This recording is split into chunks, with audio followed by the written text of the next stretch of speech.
পড়াশোনার সাথে কখনো কম্প্রোমাইজ করি নাই, never, not any time in my life. আমি আপনাকে মোটিভেশন দিব না, কারণ আমরা প্রত্যেকটা মানুষ হচ্ছে একটা ডিমের মতো। ডিম, এখানে আমরা যারা আছি প্রত্যেকটা মানুষ কিসের মতো? কিসের মতো? ডিম। ডিমকে দুই ভাগে মানে দুই ভাবে ভাঙা যায়। একটা ডিমকে দুই ভাবে ভাঙা যায়।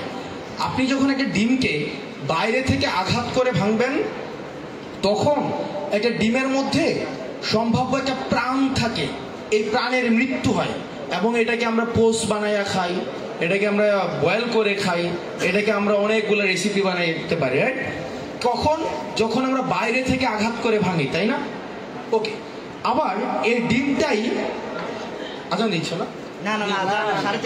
আবার এই ডিমটাই যখন ভিতর থেকে আঘাত করে ভাঙে, তখন একটা প্রাণের জন্ম হয়, তাই না? একটা ডিমকে যখন বাইরে থেকে আঘাত করে ভাঙে, তখন একটা প্রাণের মৃত্যু হয়। ঠিক একইভাবে একটা ডিমকে যখন ভিতর থেকে আঘাত করে ভাঙে, একটা প্রাণের জন্ম হয়। ঠিক একইভাবে এখানে আপনারা যারা যারা বসে আছেন না, আপনাদের মধ্যে দেখবেন অনেক বন্ধু বান্ধব আছে, এ জানেও না একটা বই কেন কিনছে। ওরা যদি জিজ্ঞেস করেন, দোস্ত এই টেস্ট পেপারটা কেন কিনছিস?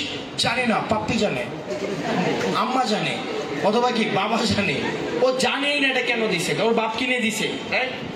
তুই দোস্ত কোচিং এ ভর্তি হইছিস কেন? ও জানে না, আম্মু ভর্তি করাই দিছে, আমি যাইতে চাই নাই। আম্মু কেন ভর্তি করাইছে? আশেপাশে মানুষ কোচিং এ যায়, উনি না গেলে প্রেস্টিজ থাকে না, তাই না? তুই ঢাকা ইউনিভার্সিটিতে কেন পড়বি? আমার ভালো লাগতেছে না। কেন পড়বি? আমার দাদা পড়ছিল এই কারণে। আসে না?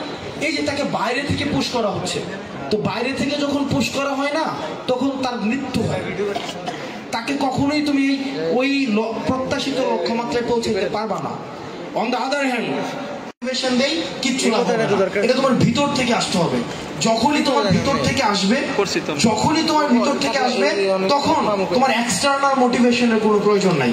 তুমি নিজেকে প্রশ্ন করো যে তুমি ওখানে যাইতে চাও কিনা। তুমি নিজেকে প্রশ্ন করো, তুমি মেডিকেল, বুয়েট, ইঞ্জিনিয়ারিং এ পড়তে চাও কিনা।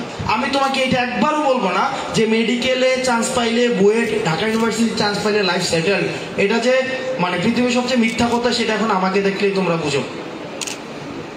সেটেল, আমি টপ রেজাল্ট করছি, প্লেস করছি, আমি স্কলারশিপ পাইছি, বোথ হোম ইন অ্যাব্রোড, আমার লাইফ সেটেল না। তা আমাকে দেখলেই তো বোঝা যায় এটা তো একটা অসত্য মিথ্যা কথা।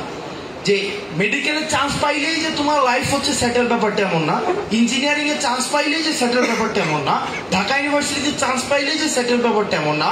বরং ব্যাপারটা হলো যে তখন তুমি তোমার লাইফের স্টিয়ারিংটা তোমার হাতে থাকবে, এবং তোমার যেই কনফ্লিক্ট, ব্যাটেল, এই ব্যাটেল গ্রাউন্ডটা অনেক বড় হবে। ছোটখাটো জায়গায় তুমি যুদ্ধ করবে না, তোমার যুদ্ধক্ষেত্রটা অনেক বড় হবে, তোমার স্ট্রাগলটা অনেক বড় হবে, স্ট্রাগলটা অনেক মহৎ হবে। ফাইন? তো তোমার, আমি বলতেছি না যে তোমার লাইফ সেটেল হয়ে যাবে, বলে না যে অনেকেই একবার ঢাকা ইউনিভার্সিটিতে যাও, চান্স পাও, লাইফ সেটেল, পড়াশোনা নাই, কিচ্ছু নাই, খালি চিল আর চিল। চান্স পাইলে, না পাইলে তোমার মোটামুটি বলা যায় এক সপ্তাহের মতো কষ্ট থাকে, তারপরে কষ্ট শেষ। আর চান্স পাইলে তোমার আমৃত্যুই কষ্ট থাকবে। কিন্তু ওই কষ্টটার মধ্যে একটা হচ্ছে কি, প্রাইড আছে, একটা এক ধরনের অরা আছে, aura, a sense of aura you will feel always. ব্যাপারটা হচ্ছে এমন। সেজন্য তুমি সিদ্ধান্ত নাও, তুমি তো স্ট্রাগল করবা, তুমি কানবা, তুমি লাইফে যেখানেই থাকো সেখানেই কানবা। এখন টাওয়ারে একটা হচ্ছে একটা রুম ভাড়া করে নিয়ে তারপরে হচ্ছে ওখানে হচ্ছে তুমি বিলাসী ভাবে কানবা, কোনটা? আমার বিলাসী ভাবে কানবো। তো এটার সিদ্ধান্ত নাও তুমি। সেজন্য তোমার প্রস্তুতি পর্ব হচ্ছে ইউনিভার্সিটি লাইফ, এই কলেজ লাইফ।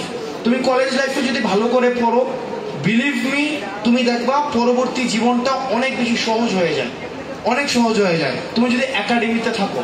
এবং এই সময়টা আমি জানি অনেক কষ্টের, কিন্তু এই সময়টা মাটি কামড়ায় পড়ে থাকতে হবে। মানে আমার একটা বন্ধু আছে সানি, রাকিবুল ইসলাম সানি, ওই এনএসটিও থেকে অর্শিনিওগ্রাফিতে পড়ছে।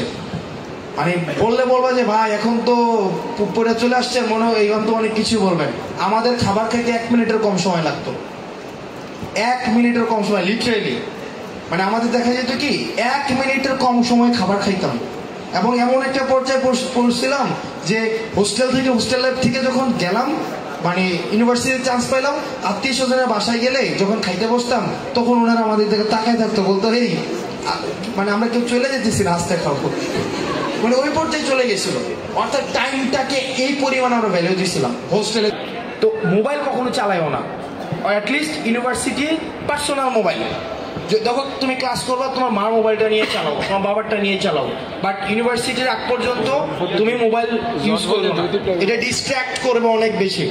মোবাইলটা এমন একজনের কাছে দিবা, মার কাছে বা বাবার কাছে রাখো ইউনিভার্সিটিতে যাওয়ার আগ পর্যন্ত, আদারওয়াইজ তোমার একটা মোবাইল সারা জীবনের কান্না। এবং